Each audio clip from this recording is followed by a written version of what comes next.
Bonjour à tous, aujourd'hui je vais vous lire un extrait du tome 2 du livre Les enfants de la matrice ou comment une race d'une autre dimension manipule notre planète depuis plusieurs millénaires de David Icke. Je vous ai mis le lien du livre dans la description. Le transfert de pensée est une autre façon de contrôler et de manipuler les humains. L'esprit reptilien devient l'esprit humain et en corollaire un esprit de ruche. Peu après être rentré des États-Unis, j'intensifiais mes recherches sur les reptiliens. Je me rendis en Angleterre rencontrer une femme pour qu'elle me dise ce qu'elle savait sur certains rituels sataniques impliquant des gens tels Edward Heath, l'ancien Premier ministre conservateur d'Angleterre de 1970 à 1974.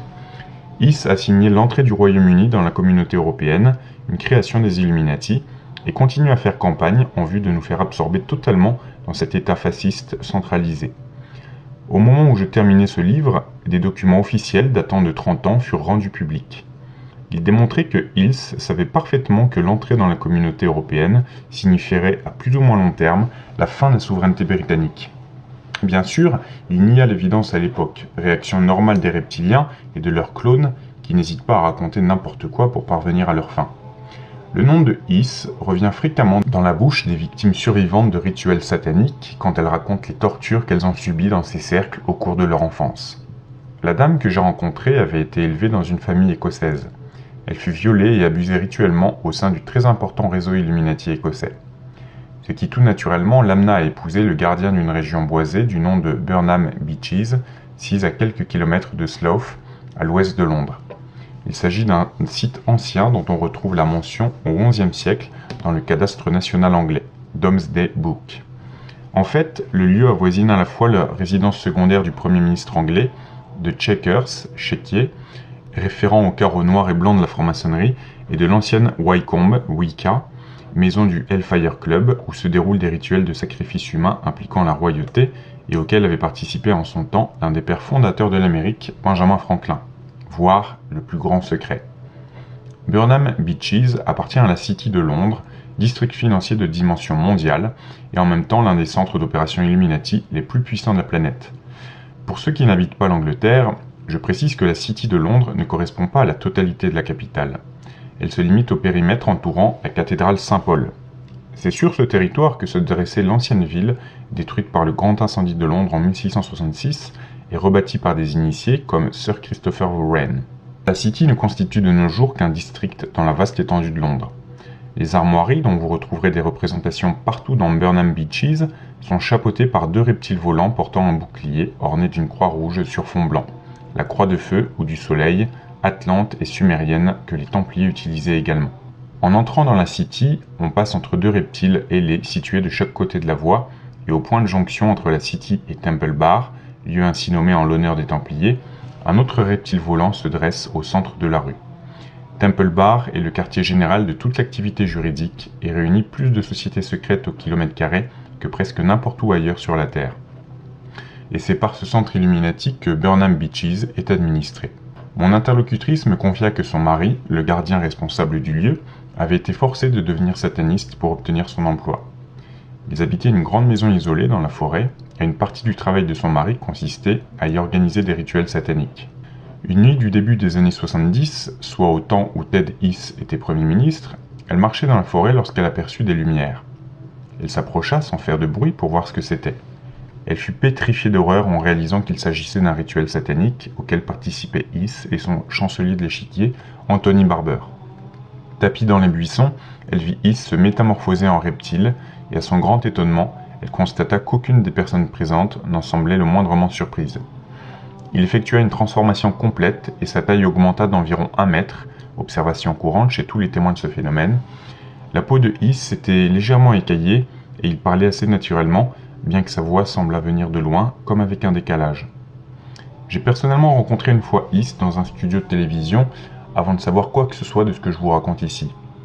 Je n'oublierai jamais la froideur des trous noirs de ses yeux, ni la profondeur vertigineuse qui s'en dégageait. Plusieurs personnes m'ont fait part de la même sensation à propos d'êtres qu'elles ont vus se métamorphoser.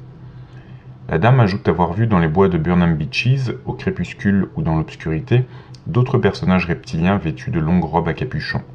Peu de temps après cet entretien, je fis la connaissance de Christine Fitzgerald, une guérisseuse qui fut pendant 9 ans une confidente de la princesse Diana. Comme le présent ouvrage se limite à traiter exclusivement des éléments se rapportant à la connexion reptilienne, je vous reporte plutôt à mon précédent livre, Le plus grand secret, pour lire le récit complet et incroyable qu'elle m'a fait de cette relation. Au début, Christine ignorait tout de mes recherches sur les reptiliens, qui n'étaient d'ailleurs pas encore publiées. Très vite cependant, elle me raconta que Diana appelait les Windsor les reptiles et les lézards. Souvent, en parlant d'eux, elle disait « ils ne sont pas humains ». Christine me dit également que les Windsor constituent une lignée hybride reptilienne et que la façon dont ils avaient traité Diana dépassait les limites de l'imagination. Au centre de ce cercle trônait la reine-mère que Diana, selon Christine, appelait le mal. Je ne connais aucun personnage sur cette planète, peut-être même dans toute l'histoire, dont la véritable identité soit plus éloignée de l'image publique projetée que ce n'est le cas pour la reine-mère. Si les gens avaient su, ces célébrations écœurantes pour marquer son 100e anniversaire n'auraient jamais eu lieu. Lisez ce que raconte Christine. La reine-mère.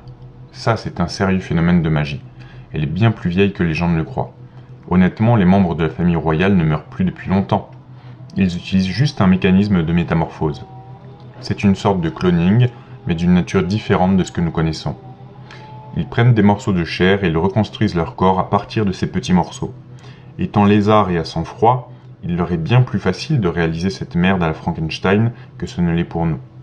Les différentes catégories de corps correspondent à des vibrations électriques différentes. Et ils savent cela. Ils ont percé le secret des micro-courants, si minuscules, si spécifiques, de ces ondes radio qui constituent réellement le corps. D'ailleurs, c'est avec ces énergies que je travaille lorsque je fais de la guérison. Ils connaissent la vibration de la vie et, étant à sang-froid, étant des reptiles, ils n'ont aucun désir de faire de la Terre le lieu d'harmonie parfaite qu'elle pourrait être, ni de la guérir des dommages qu'elle a subis. Depuis des éons, la Terre est attaquée par des races différentes qui jouent avec elle comme avec un ballon. Cette planète est comme un arrêt d'autobus pour quantité d'extraterrestres. Ils s'adaptent à tout, y compris aux gaz toxiques. Ils ne cessent d'arriver, il en vient même des entrailles de la Terre. Au début, ils ressemblent à des lézards, puis ils se mettent à nous ressembler lorsqu'ils commencent à jouer avec les différentes vibrations électriques, cette clé de vie dont je viens de parler. Ils peuvent se manifester sous la forme qu'ils veulent. Ils se sont emparés de la véritable connaissance, l'ont décomposée et réarticulée autrement. La reine-mère est le crapaud en chef de cette partie de l'Europe et ils ont des gens comme elle sur tous les continents. La plupart des êtres humains sont des parasites et ne savent rien des reptiles.